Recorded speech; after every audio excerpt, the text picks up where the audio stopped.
والد کا مفتی محمد سعید کا خواب ہے, اس کا ویژن ہے, اس کی زندگی بھر کی تقدر ہے, اس کا پسینہ ہے, اس کا خون ہے, جو آپ سب کے لوگوں کی شکل میں میرے سامنے اس وقت بیٹھا ہوا ہے. میرے والد کا ایز اے پالیٹیشین ایک ہی خواب تھا اس کا. یہ بالکل سرتاج صاحب نے صحیح کہا, انہوں نے زندگی میں بہت کچھ حاصل کیا.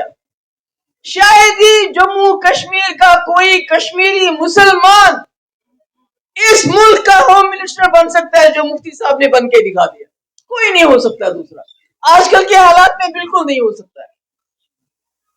کوئی بھی 3 سال کے اندر اتنے کام نہیں کر سکتا جو راستوں کے خواب دکھائے تھے دوسری جماعتوں نے, مفتی صاحب نے کھول کے دکھا دیا. مگر اس کے باوجود مفتی صاحب کا یہ کہنا تھا, پورے ملک میں دیکھا تھا علی گڑھ کے زمانے میں کہ یہ جمہوریت کیا ہے. ایک غریب آدمی ووٹ ڈالتا ہے اور اس ملک کے پرائم منسٹر کو چنتا ہے, ایم ایل اے کو چنتا ہے, ممبر پارلیمنٹ کو چنتا ہے. اگر اس کو یہ پسند نہیں آتا ہے دوسرے کو چنتا ہے. مگر جموں کشمیر میں بھی وہ یہی نظام چاہتے تھے. ہماری بدقسمتی جموں کشمیر کی, جو مفتی اس کو سب سے زیادہ پیچیدہ اس لیے بنایا گیا کہ یہاں جمہوریت کو پنپنے نہیں دیا گیا. میں کسی ایک جماعت کی بات نہیں کروں گی. 1951 جب پہلا کانسٹیٹوئنٹ اسمبلی کا الیکشن ہوا, وہ الیکشن بھی سلیکشن تھی بدقسمتی سے.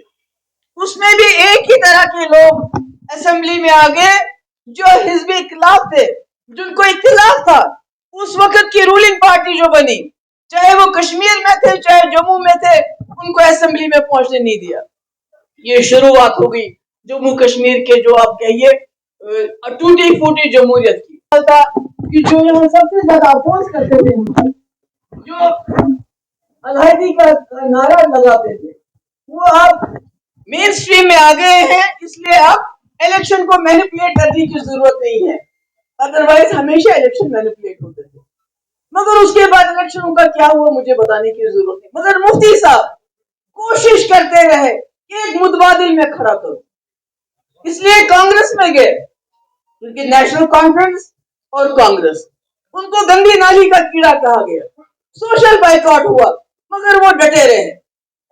بہت محنت کی, مجھے نہیں لگتا ہے کسی پولیٹیشین نے اتنی محنت کی ہوگی. صرف اس لیے نہیں, کرسی کے لیے نہیں.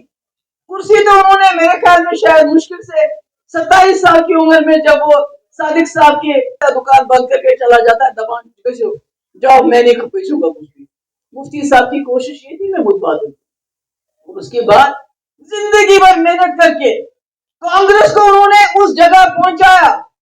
آپ کو یاد ہوگا فاروق صاحب کی سرکار تھی, کانگریس نکلی کرپشن کے خلاف, کانگریس نکلی مس گورننس کے خلاف, اور ہمارے 5-7 بچے شہید ہو گئے. کانگریس بن گئی. پہلی بار جموں کشمیر کے لوگوں نے کانگریس کو سمجھنے کی کوشش کی کہ مفتی صاحب شاید صحیح بات کہتا ہے. وہ جو ہمیں دکھاتے ہیں الگ خواب وہ ہونے والے نہیں ہیں, مگر جو نکلنے والے ہیں پوچھتی ہے, اپوزیشن اکاؤنٹیبلٹی مانگتی ہے.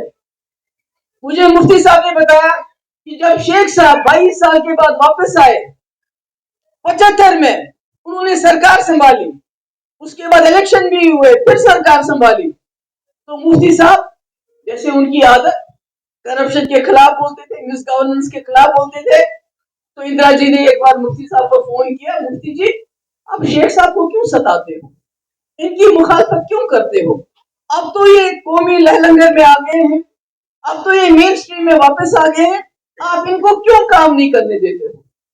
تو مفتی صاحب نے کہا میڈم میں اپوزیشن میں ہوں, میں جماعت چلاتا ہوں, میرا کام ہے اپوز کرنا اور ڈپوز کرنا اور باہر کرنا. اگر یہ کام صحیح نہیں کریں گے, اگر آپ بھی چاہتی ہیں کہ میں بھی شیخ صاحب کے دروازے پہ, نیشنل کانفرنس کے دروازے پہ جا کے ہاتھ پھیلاؤں اور اپنی جماعت کو تالا لگاؤں تو ٹھیک ہے. اندرا جی نے کہا نہیں, یہ صحیح کہہ رہے ہو آپ. ہماری 1 لاکھ بچے یتیم ہو گئے, ہماری بچیاں بیوہ ہو گئی, ہمارے بوڑھے ماں باپ بے اولاد ہو گئے. یہ حقیقت ہے, اس میں کیا کریں گے آپ. اسی لیے 99 میں مفتی صاحب نے PDP بنائی. اس وقت کیا حالات ہے مجھے آپ کو بتانے کی ضرورت نہیں ہے.